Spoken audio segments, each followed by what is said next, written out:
Le colombine pasquali, vi aspettiamo a Geraci. Abbiamo utilizzato 1 chilo di farina bianca, 300 g di zucchero, 2,50 di strutto, 4 tuorli e 15 g di ammoniaca. La buccia di limone, gli aromi sono a piacere ovviamente. Metto tutto insieme, sì. Iniziamo a impastare. Piano piano aggiungiamo il latte? Sì.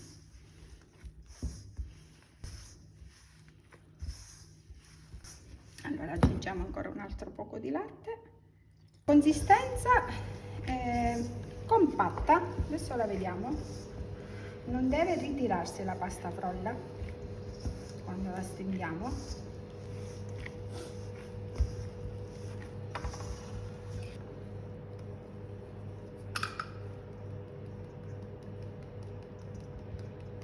Abbiamo detto aroma a piacere, quindi se abbiamo ad esempio un limone, sì, il limone biologico va benissimo, certo, altrimenti usiamo quello a fialetta.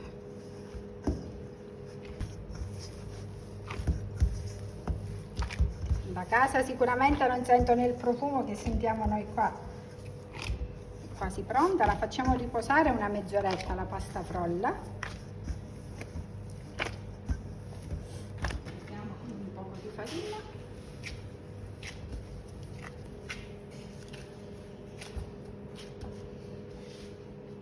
Per me quando la pasta non si ritira diciamo che è ottima anche da lavorare e quindi non fa nessun problema. Io in genere la faccio riposare una mezz'oretta, come tutte le paste frolle alla fine. Per me va bene. E mentre la frolla riposa possiamo occuparci della glassa. Della glassa che è un preparato di albume e zucchero a velo. Alla fine andremo ad aggiungere una goccia di limone per rendere la glassa un po' più lucida.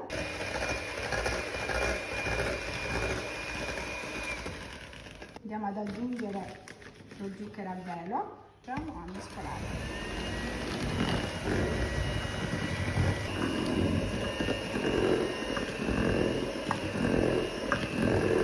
Un albume di solito prende 150 g di zucchero a velo, che può variare in base alla grandezza dell'albume ovviamente. Quando lo andiamo a mettere sul biscotto non deve colare dal biscotto, deve rimanere attaccato. Qualche goccia di limone servirà a rendere la glassa un po' più lucida, ma deve essere poca, non tanto, non si deve sentire, cioè non serve a dare gusto, solo lucentezza.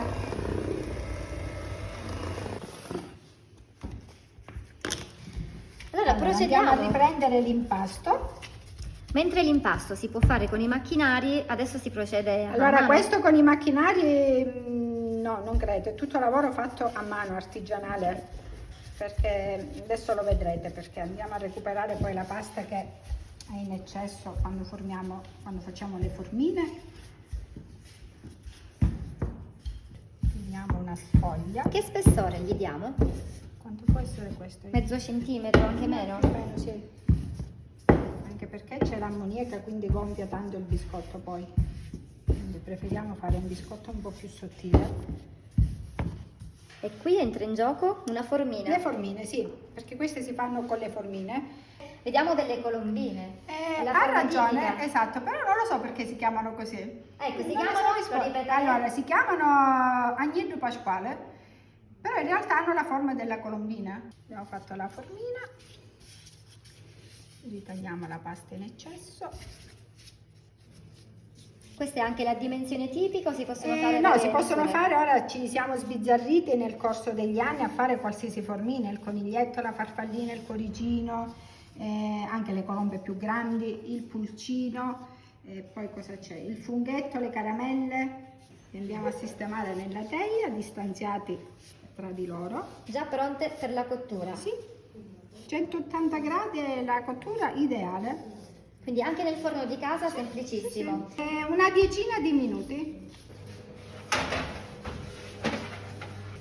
Pochi minuti di cottura ed eccoli, dorati al punto giusto. Al punto giusto, sì. E profumatissimi. E profumatissimi, esatto.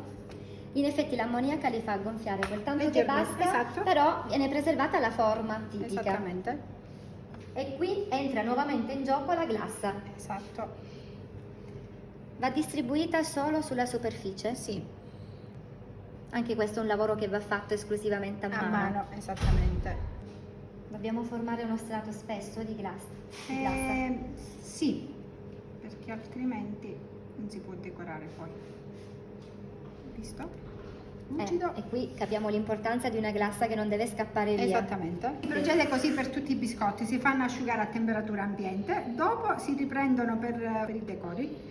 Mediamente ci mettono, li lasciamo una giornata, se li facciamo oggi pomeriggio li prepariamo, cioè li decoriamo domani mattina. Almeno 12 ore perché la glassa comunque deve asciugarsi bene, altrimenti si sfondano i colori, ecco. In questo ci verrà in aiuto Enia? sua figlia? Sì, esattamente. Allora, abbiamo È proprio fatto bello. asciugare la glassa, abbiamo detto anche un giorno intero, se è Sì, sì, possibile. sì. E adesso vediamo quali colori si utilizzano, di che cosa sono composti. Allora, i colori sono composti dalla glassa che abbiamo utilizzato per fare il biscotto, per ricoprire il biscotto, e tutti i coloranti alimentari. Sono coloranti in alimentari. gel, ecco, perché No, viene- questi qua sono in polvere, però adesso si trovano anche in gel, nei supermercati è facile dare. Quindi sono anche facili per da una reperire. casalinga che vuole replicare la ricetta Sono semplice. boccettine piccolissime, dico non ha bisogno, non costano neanche così tanto e quindi non sono neanche impegnativi, nel senso che li fa un paio di volte, ci decora anche una torta se vuole e finisce lì. E noi abbiamo utilizzato tutti questi colori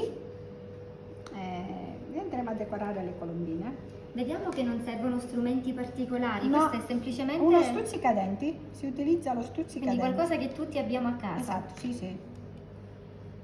Quali sono i motivi che si vanno a disegnare? Sono motivi floreali più che altro? Sì. Cosa stai facendo adesso? Sto facendo delle margherite al momento. E i colori sono un po' a scelta, sono quelli della primavera? Sì.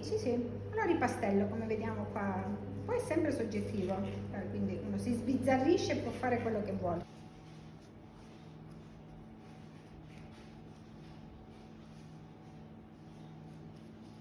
Tutto artigianale e come avete visto ha 3 fasi di lavorazione, perché l'impasto, il biscotto, la glassa e il decoro per arrivare al Qualcosa prodotto di finito. unico da regalare, Sì, da esatto. portare a casa. Ha il suo valore, quando una persona regala un pacco di questi qua e soprattutto sa che gli riceve piace.